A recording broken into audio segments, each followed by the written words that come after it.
ব্যাংকের তরফ থেকে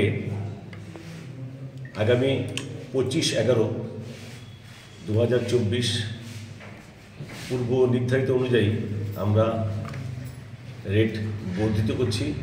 আমরা বর্তমানে সমস্ত জনসাধারণকে আপনাদের মাধ্যমে জানাচ্ছি যে দ্রব্যমূল্য বৃদ্ধির জন্য আমরা বাধ্য হচ্ছি আমাদের যে ফিনিশ প্রোডাক্ট ব্রেড পাউরুটি, কেক, বিস্কিট আমরা সামান্য আকারে আমরা রেট বাড়াচ্ছি। আগামী 25/11/24 এটা থেকে এফেক্ট হচ্ছে।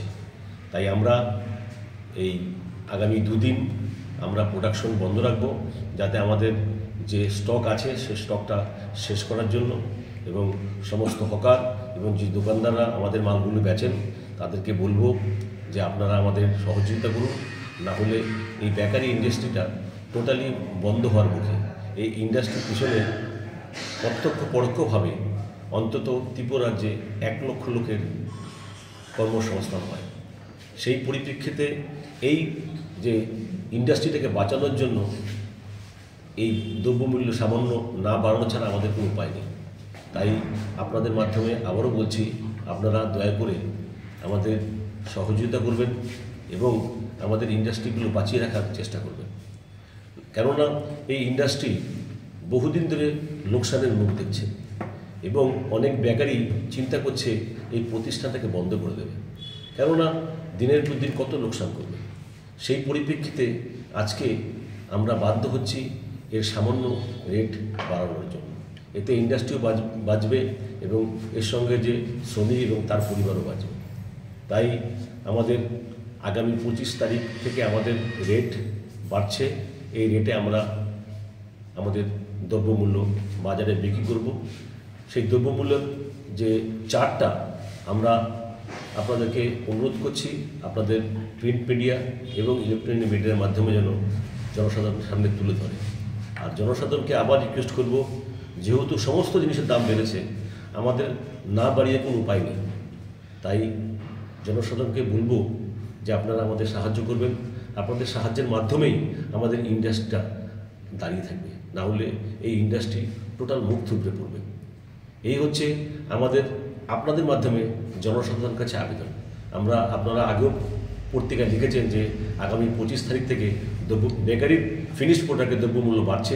তাই আমরা প্রেস মিটের মাধ্যমে আমাদের প্রাইস লিস্টটা যেটা আমরা প্রিন্ট করেছি এবং আগামী দিনে আমরা এই প্রাইসে আমরা মাল বেচব এবং সমস্ত বেকারিকেও বলবো যে এই যে প্রাইস লিস্টটা ফলো আপ করে আপনারা একসঙ্গে সমস্ত বেকারি গলা মিলিয়ে যাতে বাজারে মাল বেচে, যাতে জনসাধারণ কোনো লোকসানের মুখে না দেখে, জনসাধারণ যাতে না ঠকে, এই আবেদন আমরা আপনাদের মাধ্যমে রাখছি এবং আশা করছি এই যে প্রাইস লিস্টটা আপনারা ফলো করবে, বাজার থেকে মাল কিনবেন, তাহলে আমাদের ইন্ডাস্ট্রিটা বাঁচতে পারবে। ইন্ডাস্ট্রির অবস্থা খুবই খারাপ। আগামী দিনে এই রেটটা যদি ফলো আপ না করি তো ইন্ডাস্ট্রিগুলো সম্পূর্ণরূপে বন্ধ হয়ে যাবে। এই হচ্ছে আপনাদের কাছে আমাদের আবেদন। রেটগুলো হচ্ছে আমরা 10 টাকা রুটিটা 15 টাকা করেছি, আর 20 টাকা রুটিটা আমরা 25 টাকা করেছি।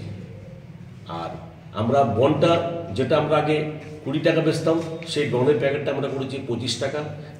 যে ব্রেডটা আমরা 250 গ্রাম যে ব্রেডটা আমরা আগে বেচতাম 30 টাকা, এটাকে করেছি আমরা 35 টাকা। আর কেকের ক্ষেত্রে আমরা সেম 5 টাকা বেরিয়েছি। যে ওজন চাইছিল সেটা 10 টাকাটা 15 টাকা করেছি, 20 টাকাটা 25 টাকা করেছি। আর আমরা একটা ড্রাই কেক বেছি 90 থেকে 100 গ্রাম, সেটা 10 টাকা ছিল, সেটা আমরা 15 টাকা করেছি।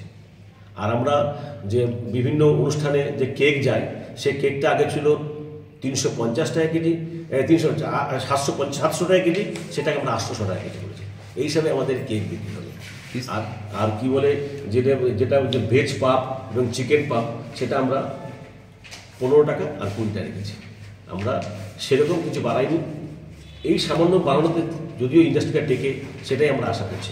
আগামী দিনে আরও বাড়বে, সেই অনুযায়ী সেই হিসাব চিন্তা করে আমরা রেটটা করেছি। আশা করি আপনাদের মাধ্যমে জনসাধারণকে অনুরোধ করছি আপনারা আমাদের সহযোগিতা করবেন। এই সহযোগিতার মাধ্যমে আমাদের ইন্ডাস্ট্রিটা দাঁড়িয়ে থাকে। এই হচ্ছে আমাদের আবেদন। আপনার প্রয়োজনটা আপনারা এক টাকা যদি বাড়াতে পারেন। আমরা যে 15 কেজি ডালডা বা তেল কিনতাম সেটা বেড়েছে 600 টাকা, তাহলে 1 কেজিতে কত বললো? যার জন্য আমাদের বাধ্য হয়েছে। এছাড়া কোনো ময়দা, যে ময়দাটা আমরা 1440 টাকা কিনতাম, এই ময়দা হচ্ছে 2050 টাকা।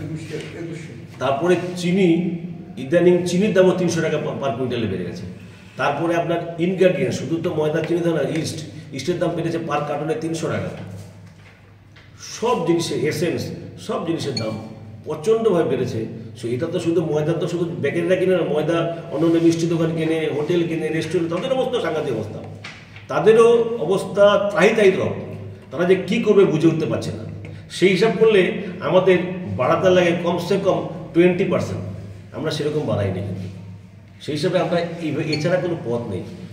শ্রমিকের মজুরি বেড়েছে, ট্রান্সপোর্টেশন বেড়েছে, সব দিকে মাল, যে ময়দার যে ফিনিশ প্রোডাক্ট তৈরি করি সেটা তো আমরা বেকারি মালিক হাতে করে নিয়ে যায় না, গাড়িতে করে নিয়ে যেতে হয়, সেখানে আমাদের খরচা বেড়েছে। সব কিছু চিন্তা করে আমরা এই রেটটা ঠিক করেছি। আপনার কি মনে হয় গ্রাহকের ক্ষেত্রে আপনাদের যে লেনদেন সবকিছু করছেন পুরা ত্রিপুরাতে, সেই ক্ষেত্রে আপনাদের আমদানির বা রপ্তানিটা একটু কমে যাবে মনে করেন? সেটা পরবর্তী সময় আমরা দেখব। তবে আমরা তো অনেক দেরিতে বাড়িয়েছি। ব্রিটানিয়া কোম্পানি, অন্যান্য বিস্কুট কোম্পানিরা অনেক বাড়িয়ে দিয়েছি। আসামে তো অলরেডি আসাম, গুয়াহাটি এবং কলকাতা তারা প্রায় 20% বাড়িয়েছে। এবং আসতে আর থেকে 1 মাস আগে কাছাড় ডিস্ট্রিক্ট এবং আসামের লোকেরা রেট বাড়িয়েছে। ওদের রেট ফলো আপ করেই আমরা রেটটা করেছি। ওরা যেভাবে রেটটা বাড়িয়েছে তার থেকে আমরা আরও 2% কমিয়ে আমরা রেটটা করেছি। আপনারা ওদিন মিটিংয়ে বলেছিলেন যে খাদ্যমন্ত্রীর সাথে দেখা করতে। হ্যাঁ, আমরা অলরেডি চিঠি দিয়েছি, উনি আমাদের সময় দিয়ে বলেছেন। উনি আমাদের চিঠি দিয়েছি যাতে ওনাকে আমরা অ্যাপয়েন্টমেন্ট চেয়েছি, অ্যাপয়েন্টমেন্ট পেলেই আমরা ওনার সঙ্গে দেখা করব। ওনার সাথে দেখা করার আগে আপনার রেট বাড়িয়ে নিয়েছিলেন? না, ওনাদেরকে মানে এই জন্য আমরা ঠিক সমস্ত বেকারি মানে বন্ধ, অনেকে বেকারি পড়াশোনা বন্ধ রেখেছে। উনি আমাদের ডাকলেই আমরা যাব। উনি আমাদের ডাকলে আমরা কথা বলবো ওনার সঙ্গে। এছাড়া কোনো পথ নেই, কারণ উনি তো ব্যস্ত মানুষ। উনি তো সময় করে আমাকে ডাকবেন। উনি তো শুধু আমাদের নিয়ে নাই, অনেক দপ্তর নিয়ে উনি আছেন। উনি নিশ্চয়ই আমরা চিঠি দিয়েছি, আবেদন আমার নিশ্চয়ই সারা দেবেন। আপনার